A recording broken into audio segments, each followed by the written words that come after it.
to everyone. Special greetings to my colleagues from Whiteboard Labs, as well as from Army University, Vice Chancellor Shiv Tohan, and many thanks to Professor Singh for his warm introduction. I am going to share my screen and begin because we have a tight 20 minutes. So I hope everyone is seeing the screen. It is my pleasure to participate in the second of the series, of the WebJam series on Industry 4.0. And I'm very happy that I followed upon my brilliant colleague, Dr. Shipstone, because he made my life a lot easier as we speak about leadership in an Industry 4.0 world. When we speak about the fourth industrial revolution, we tend to speak more in terms of the technologies, the changing processes. But one of the things that sometimes gets overlooked is what happens in the world of the people, what happens in the world of leadership. As we know, leadership is very important in achieving goals. And so what I want to do for the few minutes I have is to look at a sort of mapping of the development of leadership through the industrial cycles, and then to look at Industry 4.0, its peculiar characteristics, its rupture with many of our previous understandings of how leadership functions, and then to share some thoughts as to the kind of leadership that will make an organization successful in this Industry 4.0 world. So if we look at the evolution of industrial development, we can also map the evolution of leadership skills and leadership styles. So Industry 1.0, as we learned from Dr. Shipstone last week, really was a mechanical revolution. And in that revolution, in that environment, the type of leadership that was prevalent and that was successful could be summed up in three areas. What is called the great man, and yes, it was a man for the most part, not a woman, theory of leadership. And that tended to have more autocratic tendencies and authoritarian tendencies. And if you think about it, it worked for the mechanical revolution because the great man, the leader at that time, was the sole holder of the knowledge that helped to move that revolution forward. In Industry 2.0, which is the manufacturing and revolution, science, and particular mass production, what we found in Industry 2.0 is that leadership also started to evolve because it was a matter of an exchange now between the leader and the employee or the follower in order to achieve the objective. And remember, that is what leadership is all about, how you work towards achieving objectives. And in Industry 2.0, what we found prevalent in leadership was charismatic leadership. Again, a single individual really building enthusiasm, building support, building loyalty from the workforce towards the goal, towards achieving the goal. But that leadership still remained very directive, still very one-man focused, and also very transactional. In other words, there was a leader, what is called a leader-member exchange in the literature, where people received incentives for the achievement of their goals. So quickly moving to the digital revolution, which is Industry 3.0. And I think some people still don't know that we're already past that into Industry 4.0. We saw more changes towards the leader becoming less central in terms of the evolution, but also still very important in encouraging, in developing enthusiasm, but becoming more transformational. In other words, it wasn't all about the leader anymore. It isn't all about the leader anymore. It's about the team. And in the digital revolution, we also have virtual leadership, which is quite a rupture with what had happened in Industry 1.0 and 2.0, where your employees, your staff members, your organization was all co-located with your leader. Here we have the leader in one place and the organization all over. And other types of leadership that became very popular in this environment are distributed leadership. Clearly, if the leader is no longer next to the follower, then it is important that other people have leadership roles within the organization. And servant leadership, which in fact is becoming a lot more popular, where the leader is actually serving the organization and the community. And we'll see how that has transferred into Industry 4.0. So here we are in Industry 4.0, and the key thing in looking at what kind of leadership influences the objectives, the achievement of objectives, we have to look at what are the key characteristics of Industry 4.0. Last week, we had quite an extensive vision of what Industry 4.0 looks like. So now I want to hone in on what the organization of Industry 4.0 looks like as we speak. First of all, we know that Industry 4.0, and you see that in the center of the graphic, is really now looking at not just virtuality, not just technology, but that interface between the individual and technology, and leading towards innovation as well as the bottom line for organizations. But what we find now is that the 4.0 organization is multi-generational and diverse. This is the first time in history that organizations have 4 generations coexisting in the same organization. So the challenges then of motivation, of incentivizing people of different generations, baby boomers, people born between 1940 and 1965. Then you have the Generation X and the Generation Y and the millennials.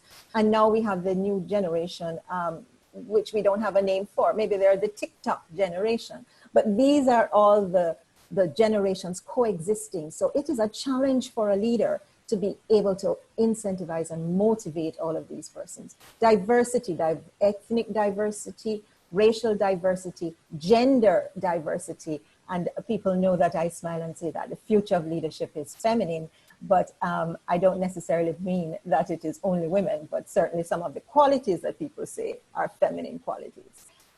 It's virtual. Even if you have an organization that has employees right in front of you, there is a lot of virtual communication by emails, by Zoom, and so on. That's important. It's a mobile workforce. So your workforce may be moving from one organization to the other. It's agile. There is a focus, particularly in the newer generations, on health, wellness, and well-being. And in that regard, we know what's happening with the pandemic.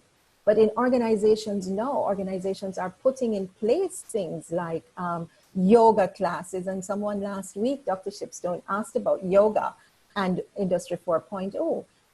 Yoga classes, meditation classes, mindfulness classes, Tai Chi, karate. These are all things in order to ensure that the workforce maintains health and wellness and well-being, mind, body, and soul. This is new. This is not necessarily something that we saw in 1, 2, or 3.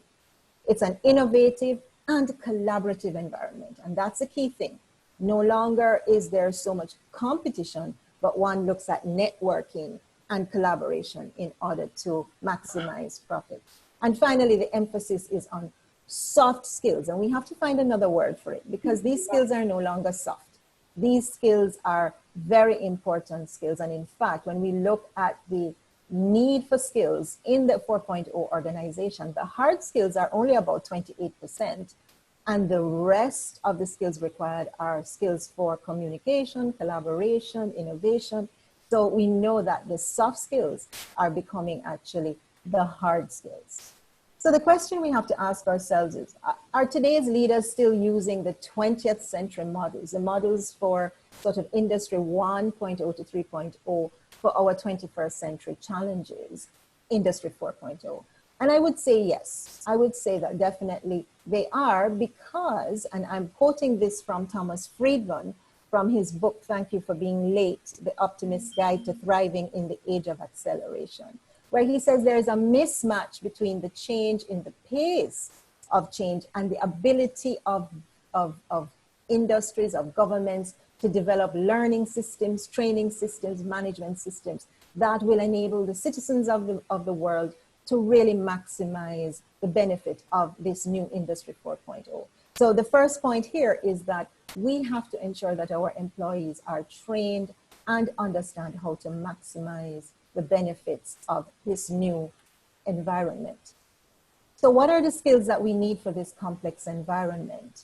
Ulbian et al. In 2010 put forward a theory of complexity, the complexity leadership theory.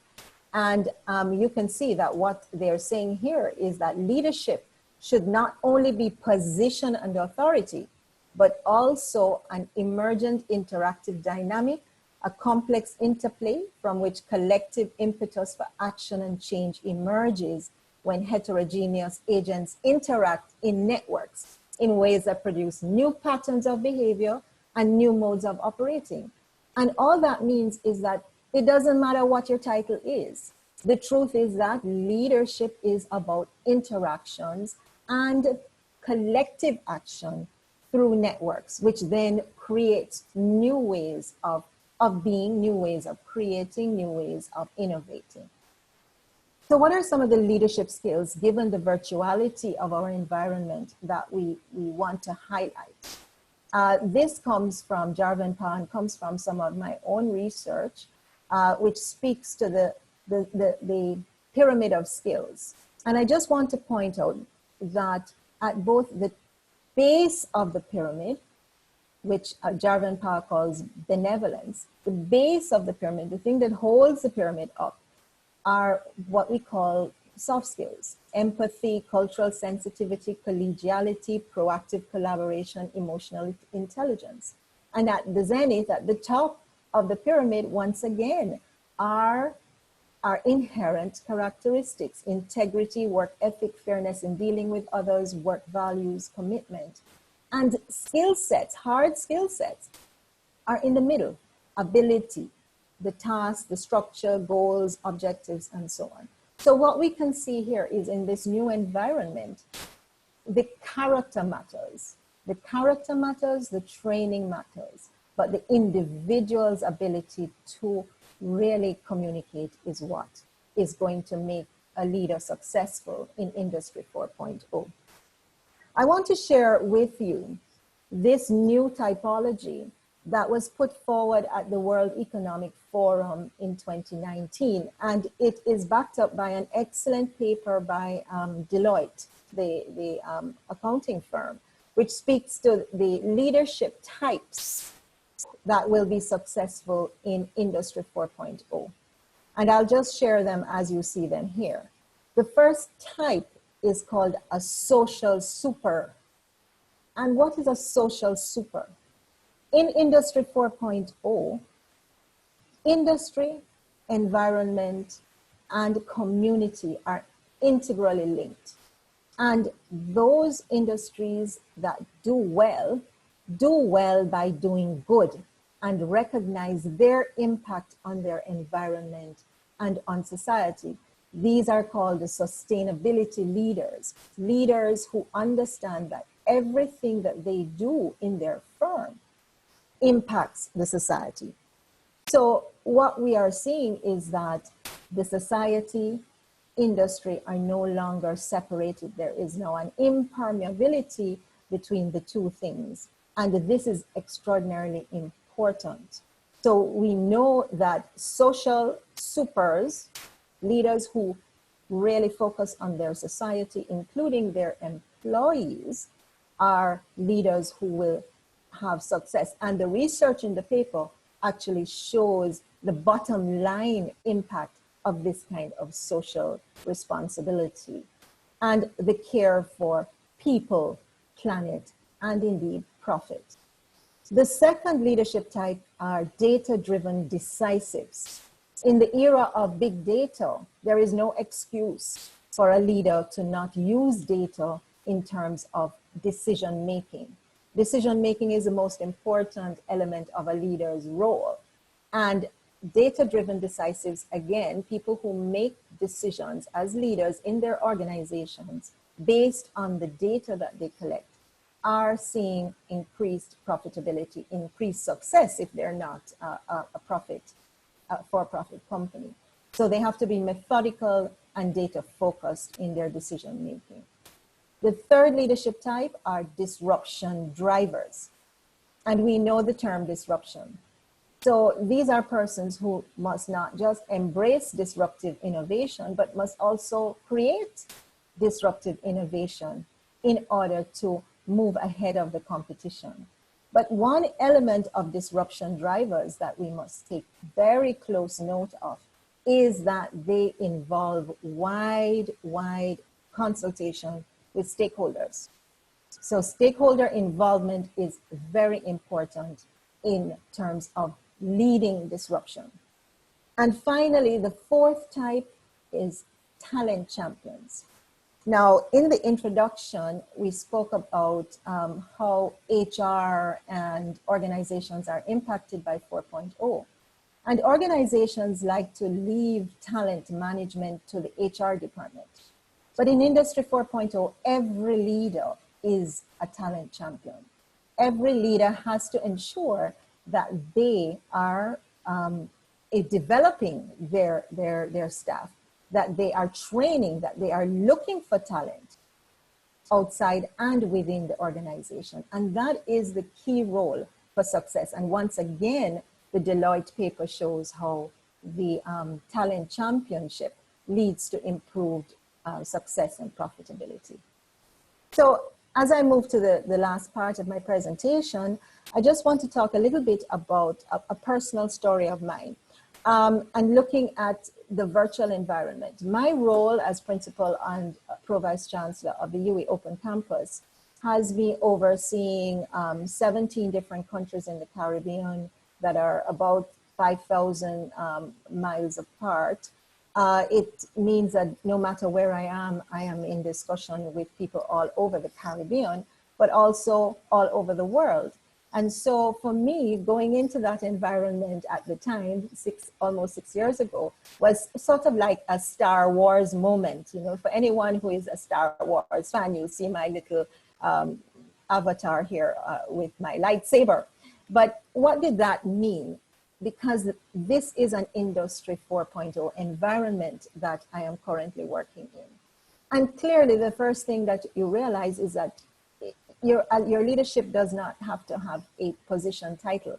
It doesn't matter what your title is. Yes, people will respect your title, but if they're not right in front of you, then they are quite at will to do whatever they want to do. So you have to work not just on titular power, but also on ensuring that you are omnipresent in some ways through the technology, through constant communication, through your own virtual persona that you create. You also, as we said earlier, as a super social, you also have to have what I call superhuman qualities. Not superhuman qualities like, you know, Supergirl or Wonder Woman, but superhuman qualities. Your humanity, your compassion, your empathy is very important in reaching out to people when you are in this kind of environment. And of course, you have to be very adaptive to different environments. The advantages of being an Industry 4.0 leader, you can have a wide sphere of influence. In any one day, I can be speaking to universities all over the world, Australia, India, UK, Jamaica, Trinidad. So you reach beyond the physical boundaries due to the technology, and that allows for the accomplishment of large quantums of tasks. This has to be the most productive era of all the revolutions. But how do you become so productive? Because you collaborate deeply with networks. You lead from behind many times, or I like to say beside your people, and you communicate with empathy Particularly, I have found that so important in this period of pandemic, where the most important thing for us in the University of the West Indies has been ensuring the health and safety and well-being of our staff and students, everyone being afraid and not knowing what this, these uncharted waters will bring for our organization. But we also have to be mindful that the Industry 4.0 leader has challenges. And one of those challenges can be unrealistic expectations from others. Because you are ever present, because you are omnipresent, because you seem to be involved, consecutively, concurrently, actually, in 50 different things, people can have unrealistic expectations from you. And so those are personal demands on your time, energy, and your health. And that is why health and wellness are so important in this 4.0 environment. I myself have recently taken up quite a bit of meditation and even Tai Chi in order to focus better and to manage the energy and health demands, because otherwise you lead to quick burnout as an Industry 4.0 leader. And finally, this one, know when to step aside, but not step away from leadership in your organization. And this is particularly because of the multi-generational nature of our environment. Young leaders have great ideas, and it is tempting for our older leaders to try to be a little bit condescending and say, your time will come. But as an older leader, it is wise to allow your younger leaders to come forward, but not leave them to struggle, to step aside, to step to their side and to help them. And this is why I have come up with this concept of the hybrid leader for Industry 4.0. And this includes, therefore, some of the other skills that may have come over from Industry 3.0. Adaptability and flexibility. Secondly, very important, the leader never stops learning. The leader must also continue to upgrade their skills. There is need for energy and enthusiasm, for vision, communication, and collaboration. And remember that in 4.0, you are not necessarily the one out front, although sometimes, as my little icon there shows, you do need to pick up your lightsaber and go out there and fight some battles for your people.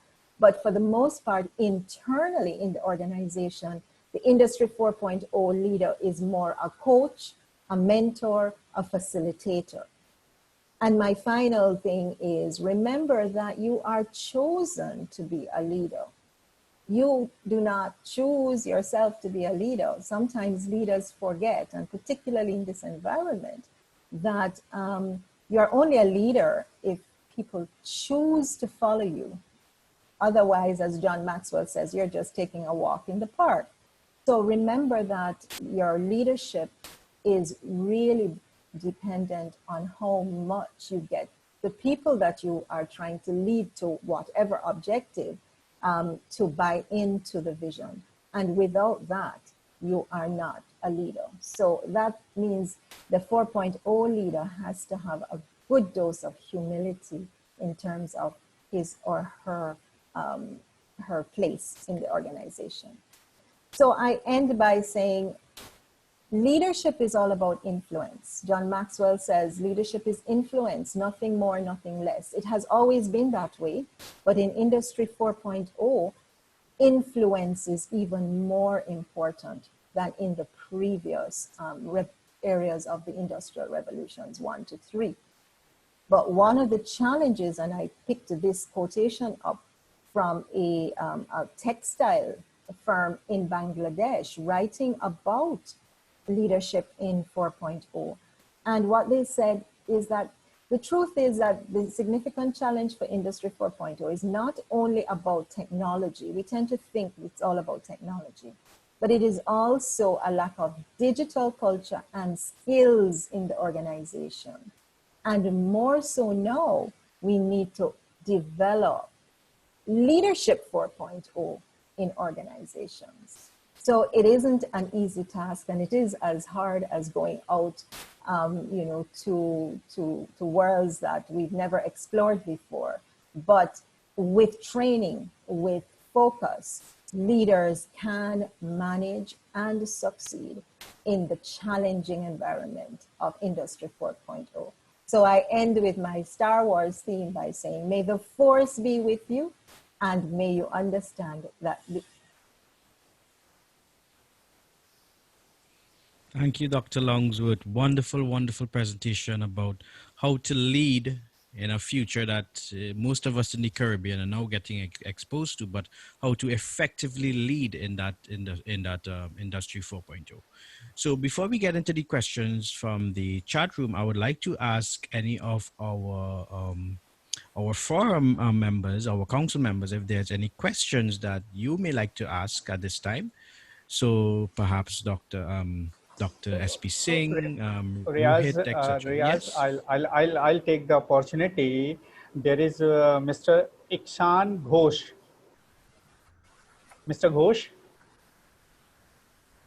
Hello? Yes. Mr. Ghosh? Can you Yes. hear us?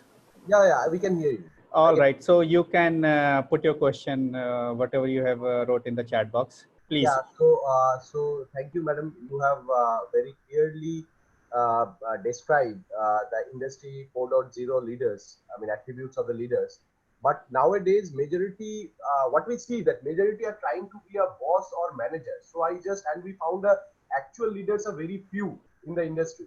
So any industry. So where leaders are different from the manager and boss, where the actual leaders, if you can just elaborate or just can say brief.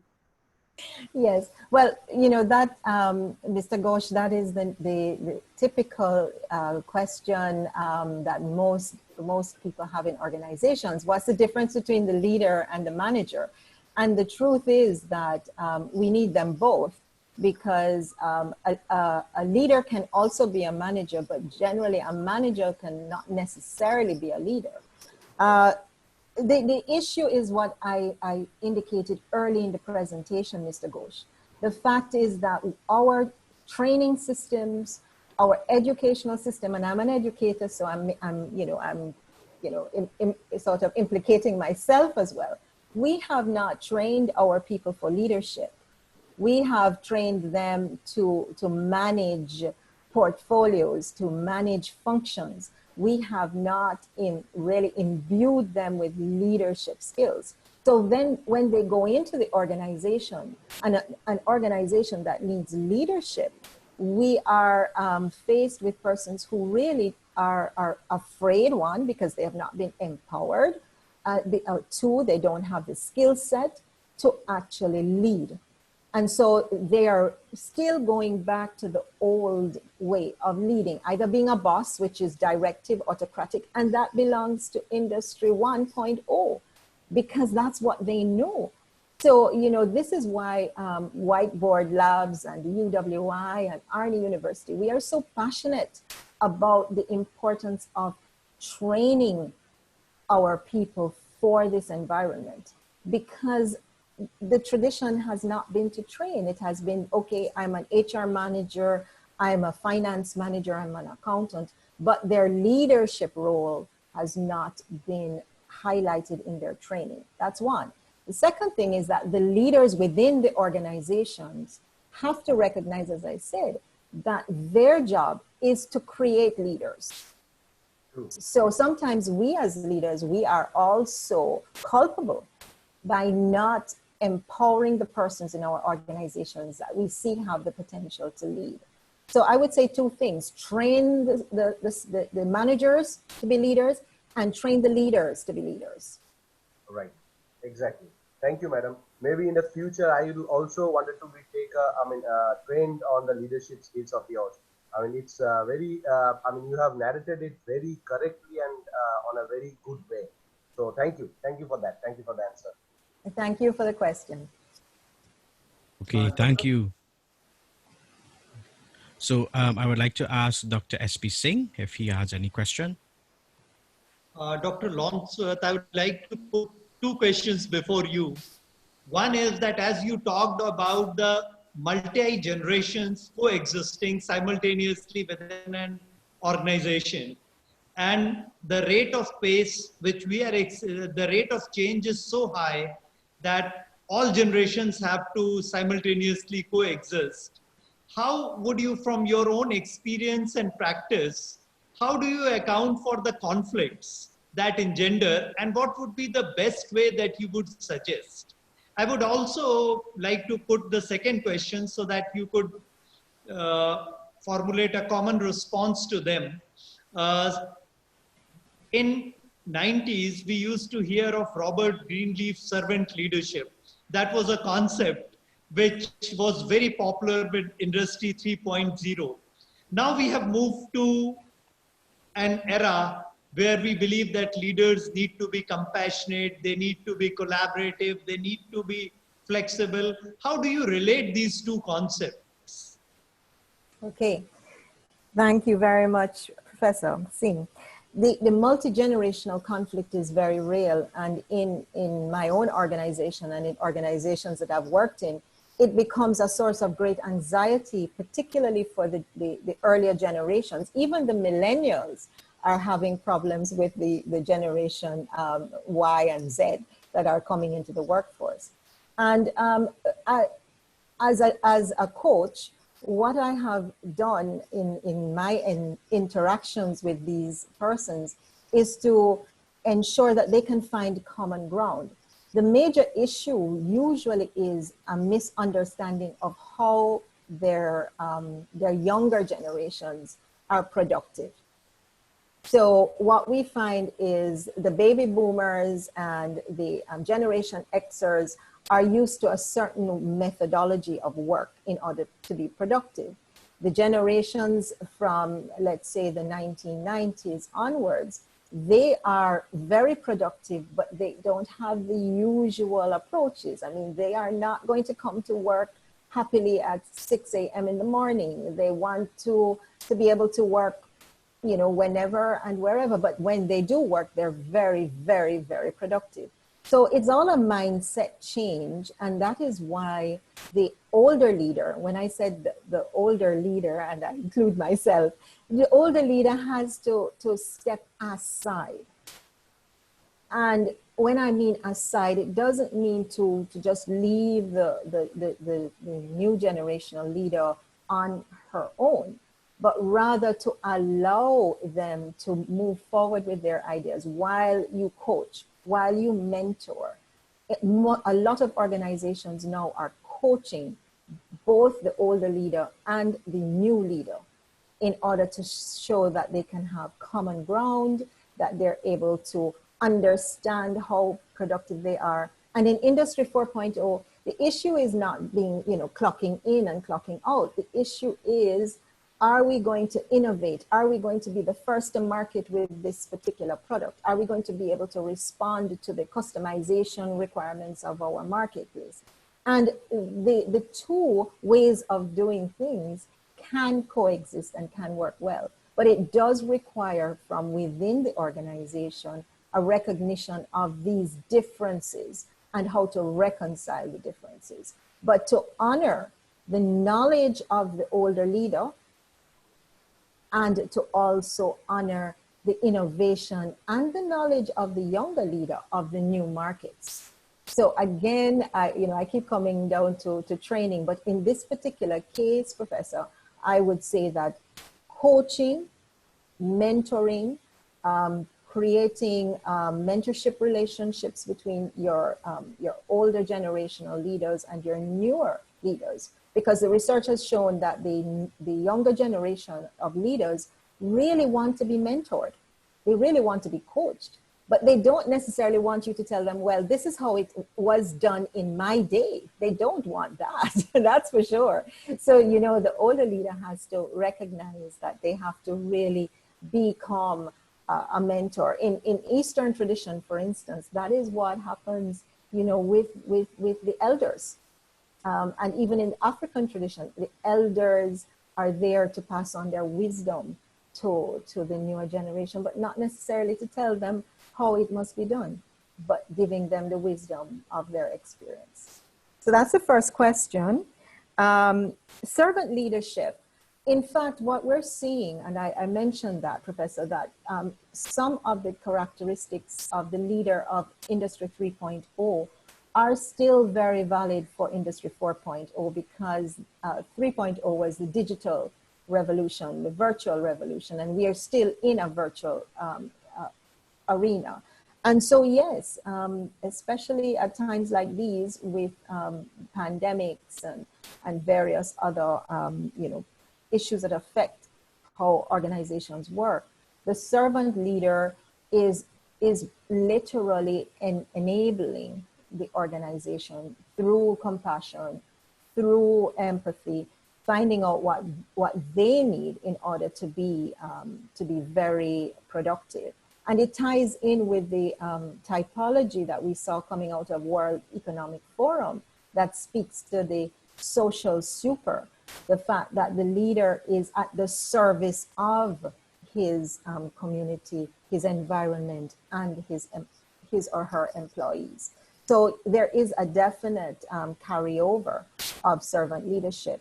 Servant leadership in its initial configuration referred a lot to organizations like religious organizations, schools, and so on, but that has now moved into the wider Industry 4.0, given the new environments that we have to work in. So I hope I have answered your two questions.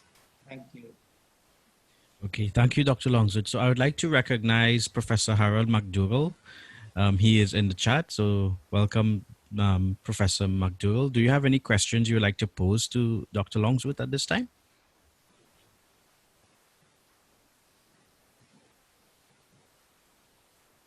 Okay, so while here I am. I'm sorry. Can you hear me? Yes, we can hear you. Welcome. Thank you. As I continue to repeat, I'm not a digital native.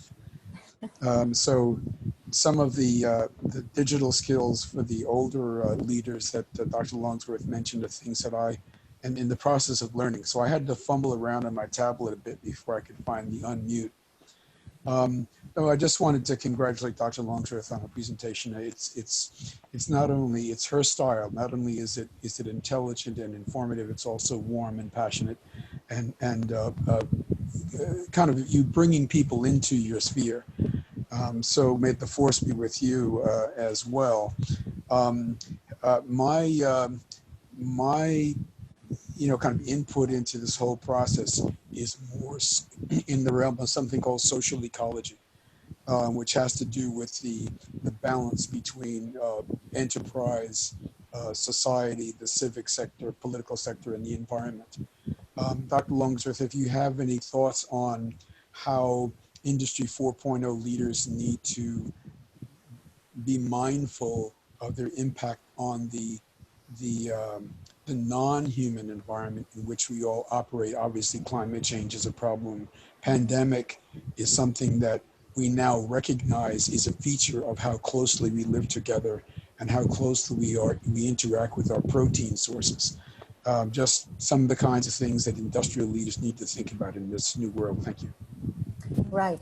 Thank you very much, Harold, and thanks for the kind comments. Good to see you.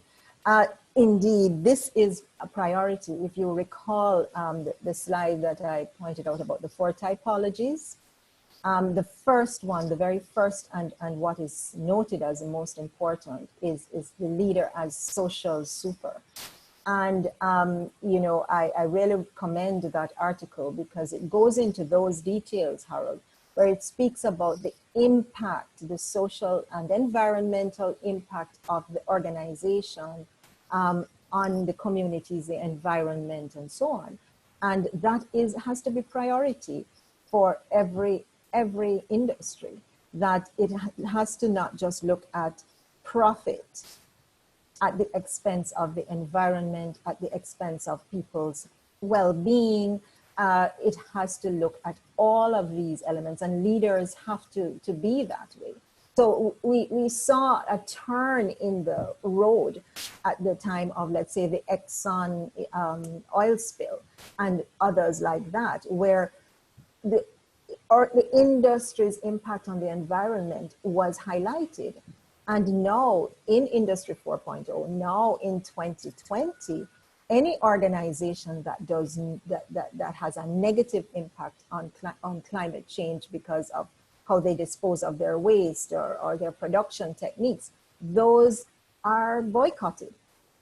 Industries or organizations that, for instance, we see what has happened with the Black Lives Matters movement in the US. Organizations that are not hiring diversely, those organizations are being boycotted. So what Deloitte's research showed is that those organizations that really mindfully and intentionally affect the environment, both the human and the natural environment in positive ways, are organizations that have higher profit levels.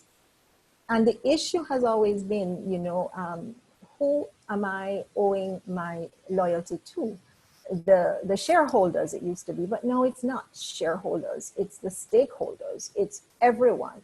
All of my customers, my clients, if I am using environmentally unfriendly materials, people will not buy from me. So I think that we are there, but of course there are still leaders who don't get it. And they, I think, will exit the market very quickly, Harold.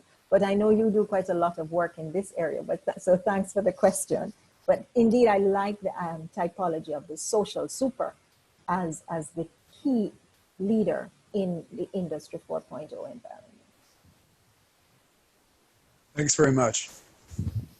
Okay, thank you, Dr. Longsworth. We have a number of questions coming in from the Caribbean Facebook, as well as there's a number of questions in the chat. So we'll try to get as much in as possible. So I would like to ask Shivya Dixit to ask a question. So Shivya, if you could open your mic and ask your question, please. Yes, sure. Hello, ma'am. Ma'am, Hello, as you answered for the first question, that those having the skill set will be the leaders, and those who don't have will be the boss.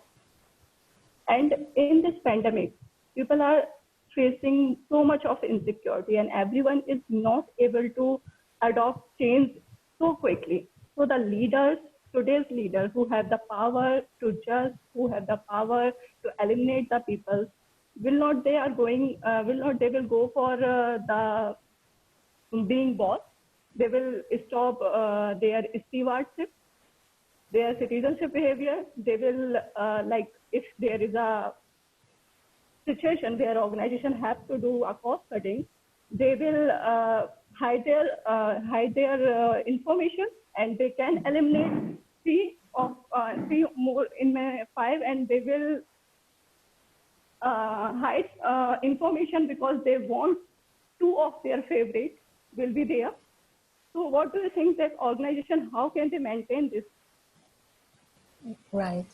I think I'm going to just try and say back what I think you're asking. You're saying that in this particular environment of the pandemic, that leaders are faced with issues such as what to do within the organization to cut costs, to maintain profit, and so on. Yes. And they are losing their behavior of citizenship, their stewardship. They are again being boss.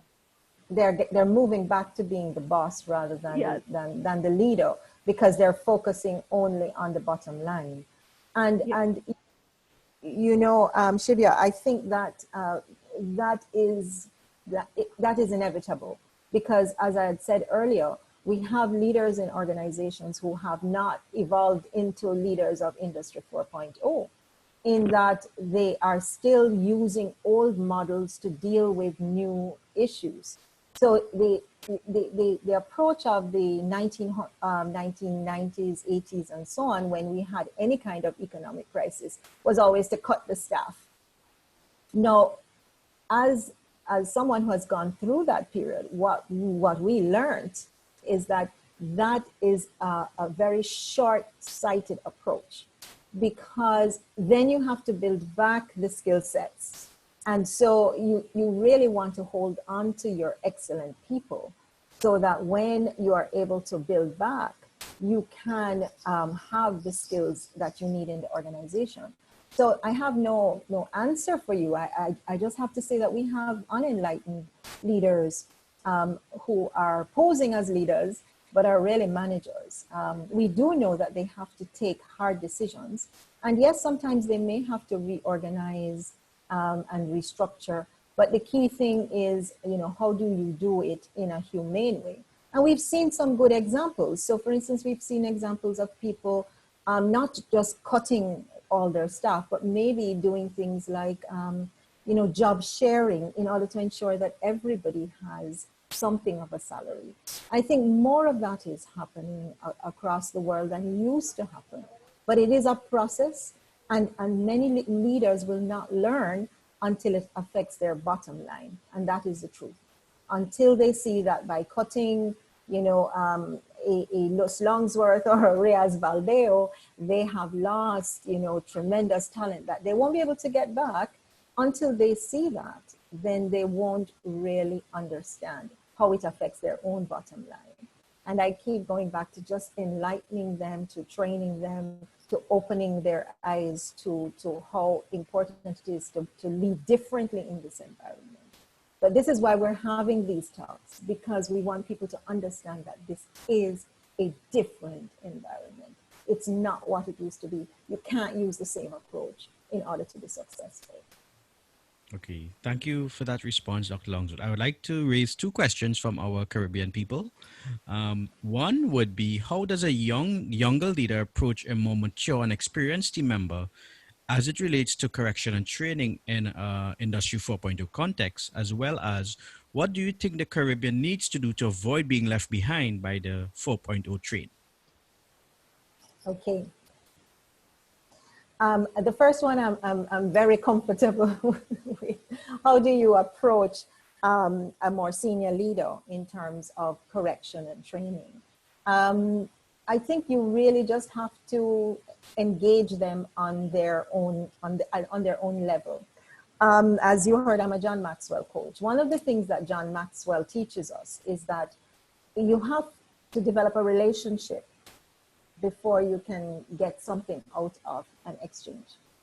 So if you've never spoken to me as your principal, if you've never come to any of my meetings, and then one day you come to me and you say, well, Dr. Longsworth, I really didn't like what you said about this and that, then the reaction is going to be different to whether we have had a relationship. So the key thing is really to develop a relationship with your leader that is neutral of the work. Even just a cordial relationship of good morning and how are you, how is your family?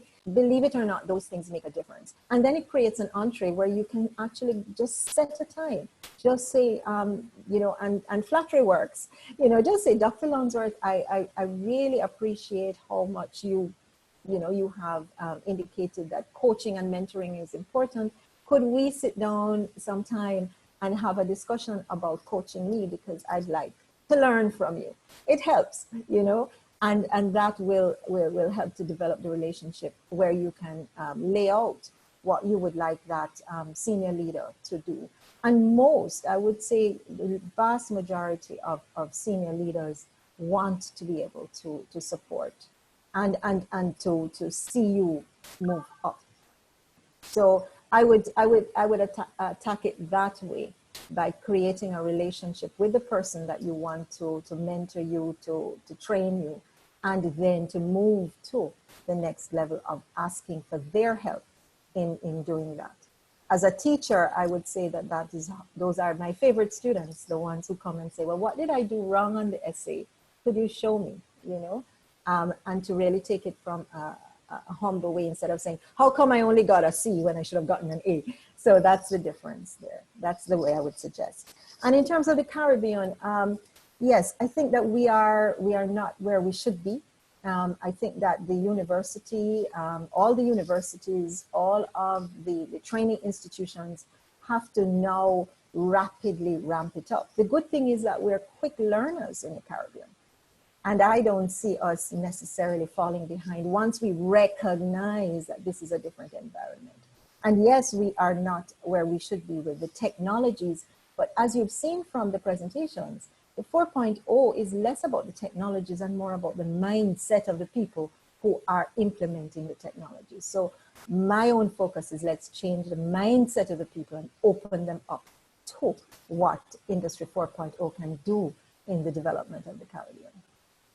Thank you for those responses, Dr. Longsworth. Before we move on to Kritika, who has two questions, and one of those questions is actually really important to me. I would like to recognize Miss Karen Roseman, who's our country manager for Trinidad and Tobago. So, hi, Miss Roseman. Okay, so Kritika, if you can unmute your mic and ask both your questions, please.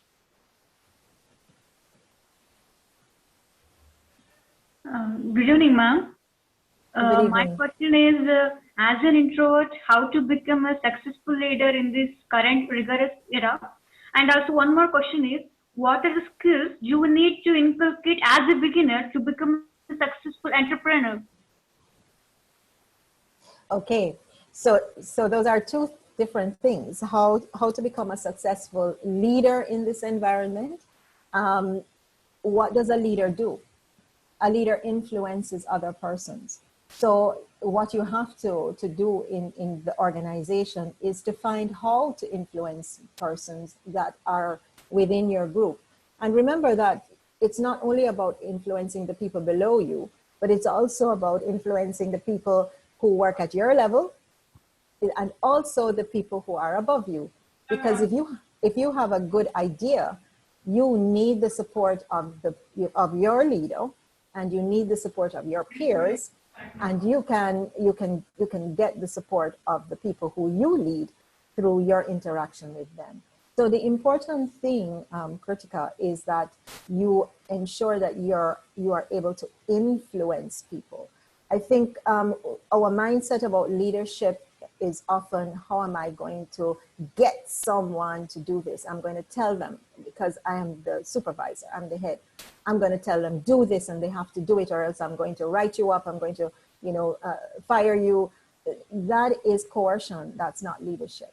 So for young leaders, it's very important that you realize that you can influence people.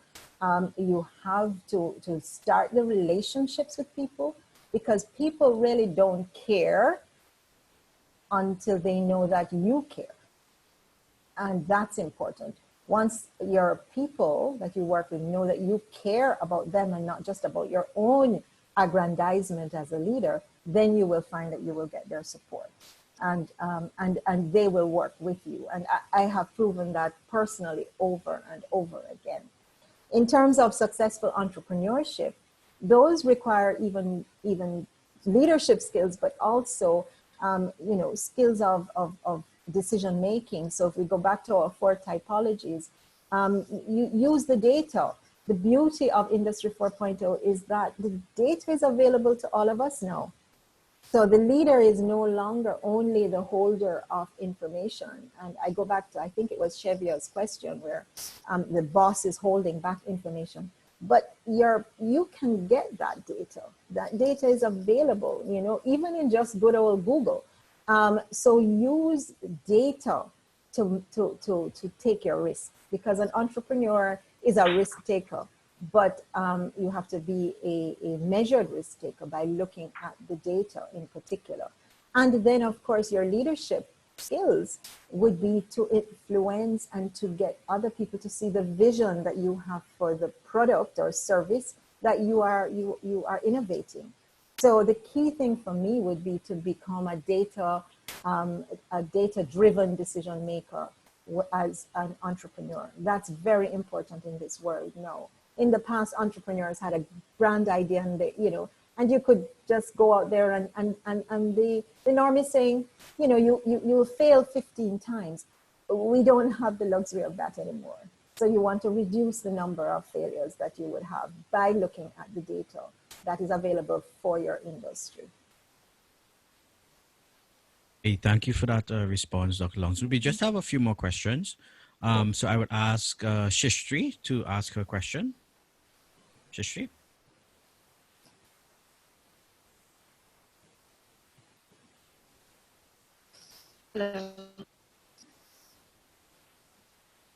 Shishri, you're Not having some hearing. connectivity issues. So I'll pose a question for her. Hello. So Shishri asked, what is servant leadership? Okay. Servant leadership is exactly what it sounds like. It is leadership that does not think of self. It's leadership that that puts your skills as a leader, all of what you have as a leader at the service of the organization. So it is the leading from behind concept. It is the leader who looks not for what he or she will get out of the interaction with the employee, but how he or she can help the employee, help the organization to move forward, to maximize their goals and their aspirations. So in the typology, which came out in the late 90s, we looked at the large religious leaders as servant leaders. So you can look at Buddha, you can look at Jesus, you know, those persons who really put themselves to the transformation of others, and they put that first and not themselves. So it's a sort of sacrificial leadership. So there may be, for instance, an example where if you look at Jesus, where in order to liberate, in order to remove sin, Jesus sacrificed, allowed himself to be sacrificed for the growth of the organization. And if you look at how the Christianity has grown, then you can see that his leadership led to a successful organization developing. So I hope that explains it. Sorry. So thank you for that, Dr. Longsworth. We have one more question from the Caribbean side. Effective leaders continually need to listen, reflect, and learn. But they can't do all of those questions without asking the right questions first. In your opinion, what are the best questions you ask yourself or your team? That's a nice one. Yes, good leaders ask great questions. The best question you can ask yourself, first of all, is, why do I want to do this? Why do I want to be a leader? And if the answer starts I, then you're in the wrong field, right? Because it's never about you. And many people think that being a leader is the top of the, top of the mountain. And I would say, no, being a leader is a very self-sacrificial thing. So you must always ask yourself, why am I doing this? And the minute that answer is all about you, then you need to change your focus. So that's the first question I ask myself. What do I ask others when, as you rightly say, you have to listen? It's the same thing. Why? What is the core purpose of what you are proposing, what you're suggesting, what you are doing? What is it that you are ultimately trying to get at? Because many times we jump the gun, we don't listen, we are already planning our response as the person speaks.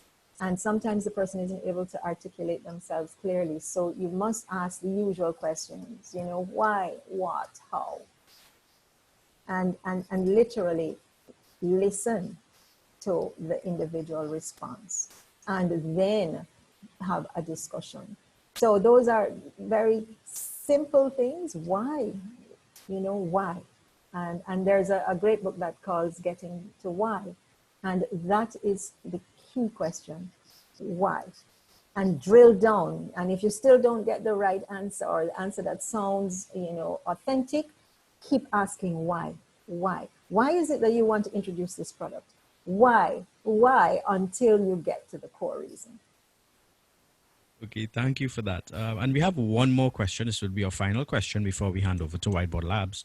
One question from Shoba Bansal. So Shoba, can you unmute your mic and pose your question, please? Thank you. Yeah, sure. Good evening, ma'am. Good evening, Shobha. So, my question is, with so many aspects of Industry 4.0, how important will be communication is? Or will we just machine dependent? How important is communication, or should it be machine dependent? Yeah. Okay, okay. All right, communication is number one, Shobha, in this environment. It is the one thing that human beings will never lose. Even with artificial intelligence, it is always going to be humans who program the artificial intelligence anyway. But communication is more than just getting information out. It is creating a connection with the people.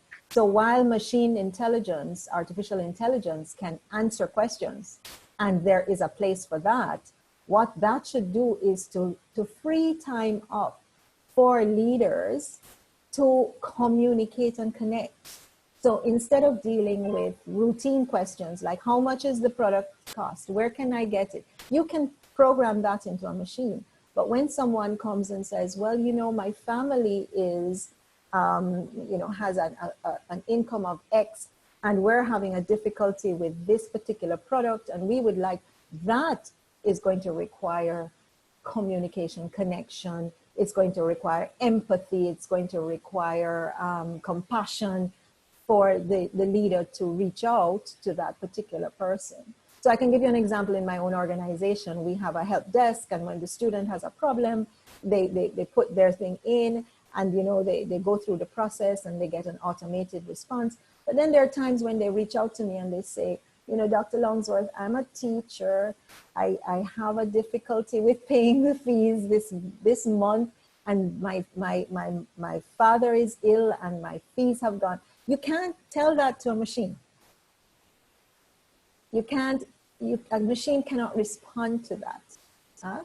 I mean, maybe we'll get better, but still the decision has to be taken by someone who then responds with empathy. And inevitably, those students pay their fees if you give them a break. But if you program a machine to say, well, if they say this, you say no. If they say that, you say yes. So communication, let's call it connection rather than communication, can only be done in 4.0 with the individual. And that is more important now that we have so much machine-man interface.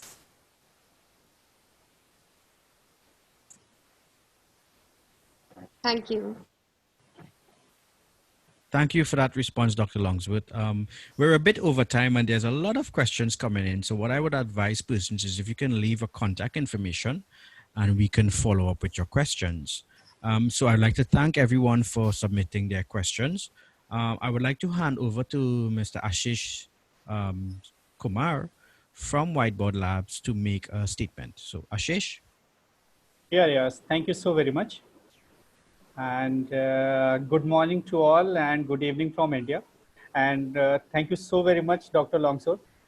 That was really a wonderful presentation, bringing out points about leadership in 4.0, and which gave us a whole new perspective. This is just a short announcement about our Center of Excellence.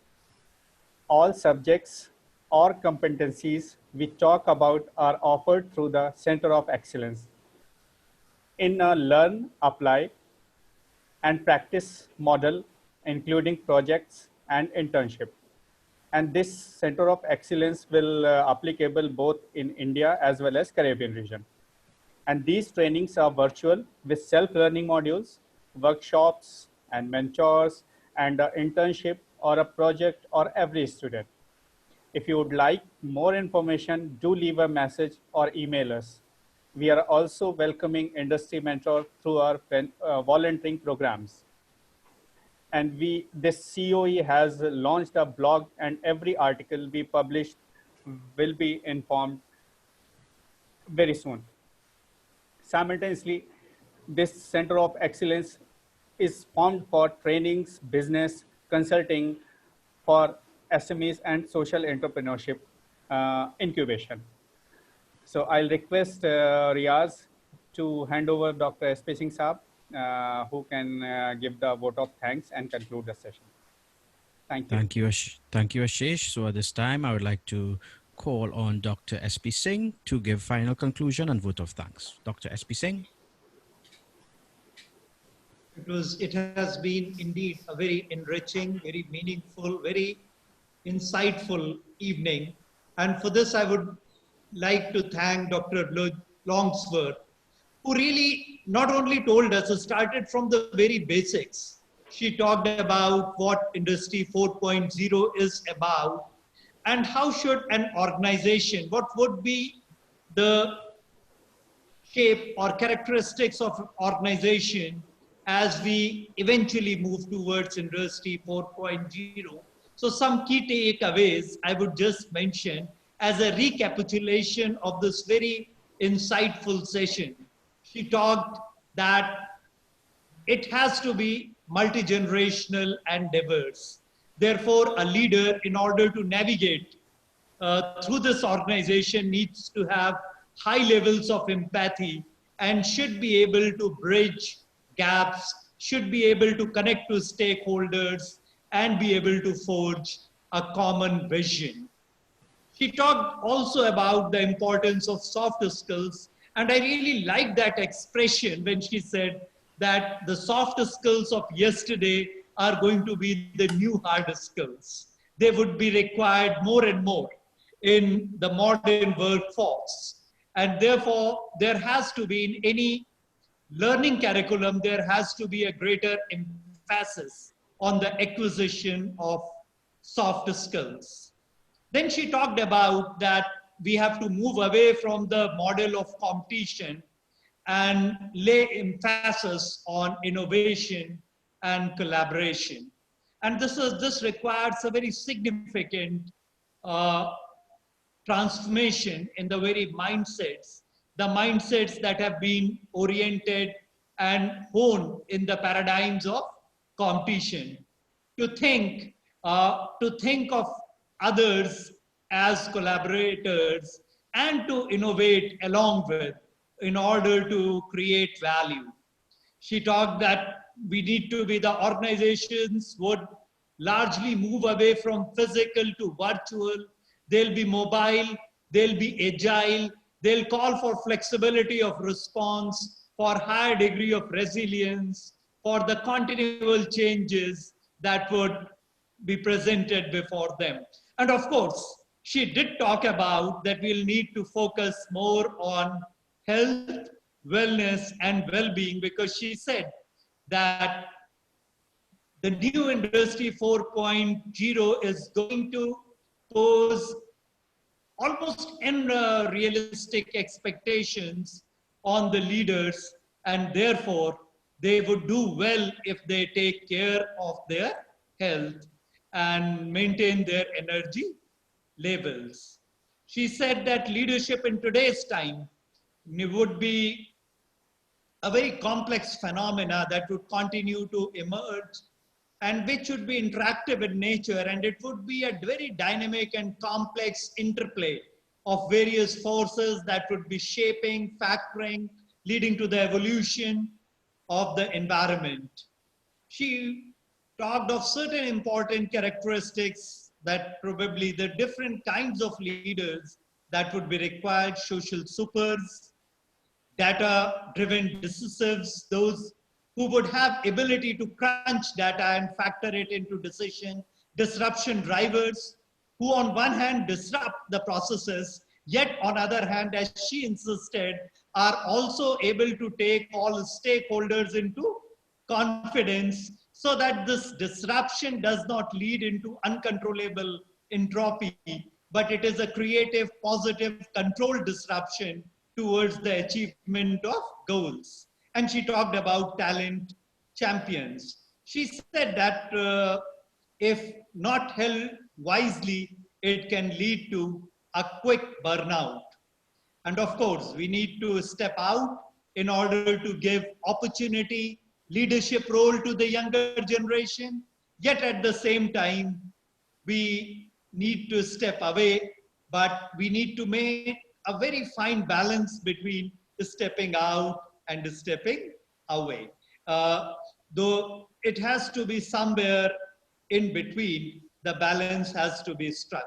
And of course, some of the characteristics she talked of for people, for our young participants who would really like to thrive in this environment, I would just list some important takeaways from them. She said that we need to be adaptable and flexible. A leader needs to be a lifelong learner, committed to the skill development.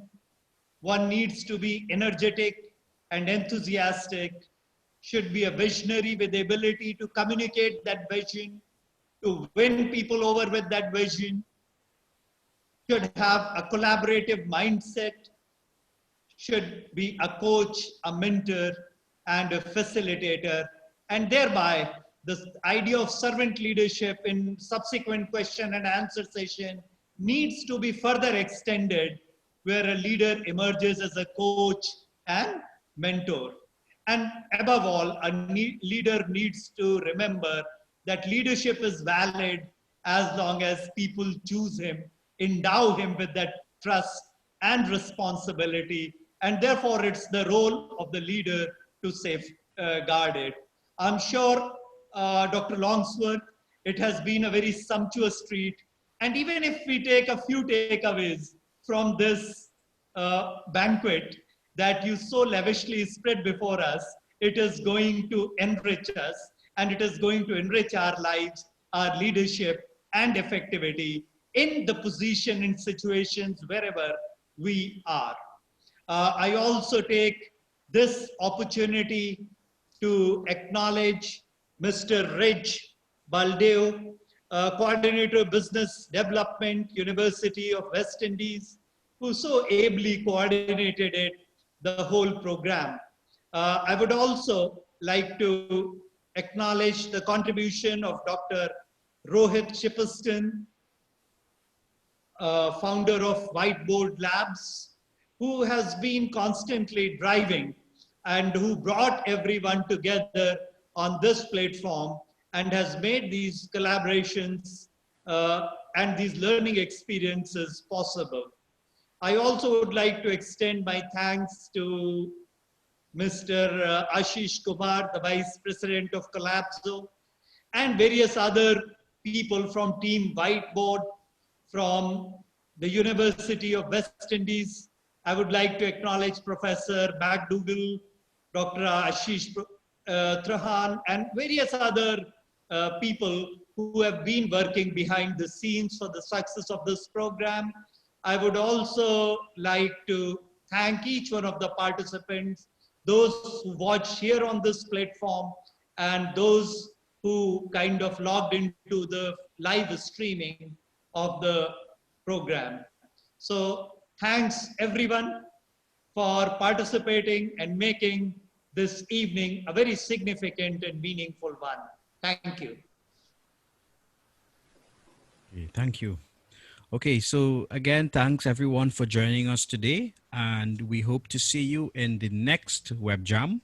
So look out to our social media channels and you will be informed. So thank you very much again. Have a good evening or a good day. Thank you. Bye-bye. Thank you. Thank you. Thank you. Bye. Thank you.